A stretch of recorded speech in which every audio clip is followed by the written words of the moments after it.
my own subjects. It hath been some 6 years now, some 6 long years since my Jane departed from this world, and still there are mornings when I wake, and for a moment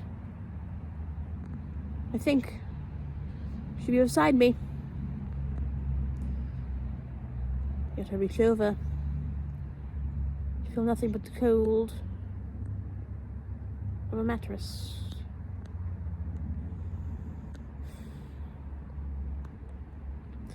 The chamber feels colder since she left it. Even the sun seems to fall different upon the walls. Jane, my true and gentle queen, she came to me in a time of turmoil. The court was a battlefield. My heart was a wound scarcely healed, much as my leg is now.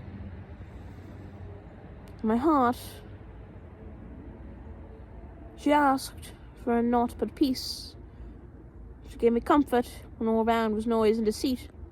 Her voice was quiet, aye, but steady as a prayer. She never sought to rule, nor to rise above her station. She simply was just pure, steadfast, unshaken by the storms that had claimed others before her. When you speak of queens for their beauty or their wit or their ambition, Jane's greatness was of another kind. She needed none of those vanities, for her soul was content in goodness when others whispered flattery. She spoke truth when courtiers schemed. She turned instead to prayer.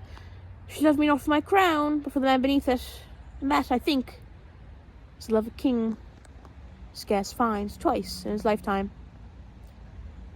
I remember the birth of our son, Edward, England's long-desired prince. God's miracle. The day he was born, I thought myself the most blessed man alive. I walked upon air. I felt as David must have when the Lord granted him victory. I told all the realm that God had smiled upon my house once more. But that smile would fade all too soon.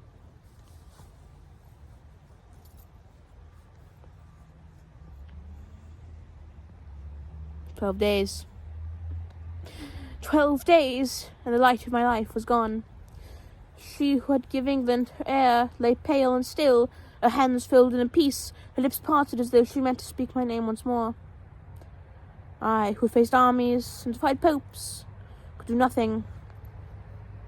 I would have given all, my crown, my kingdom, my very soul, to see her rise again and smile upon me. They say that time heals. From experience, I must say it is not.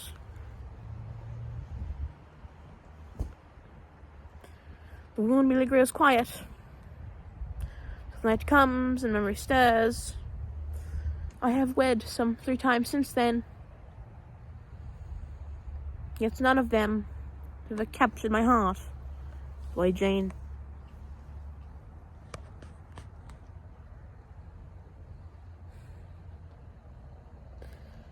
No woman, no queen has ever held my heart as Jane did. When I look upon her son, upon our son, I see her eyes, her calmness, her grace. She lives there in him, the one gift death could not steal.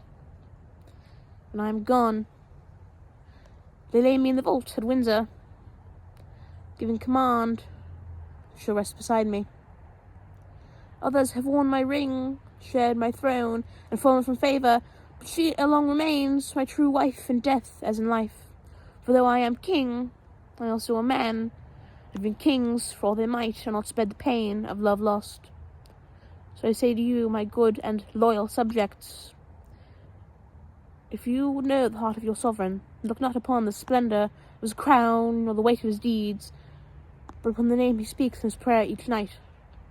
Mine is always the same. Jane, my queen, my peace, my sorrow. Even though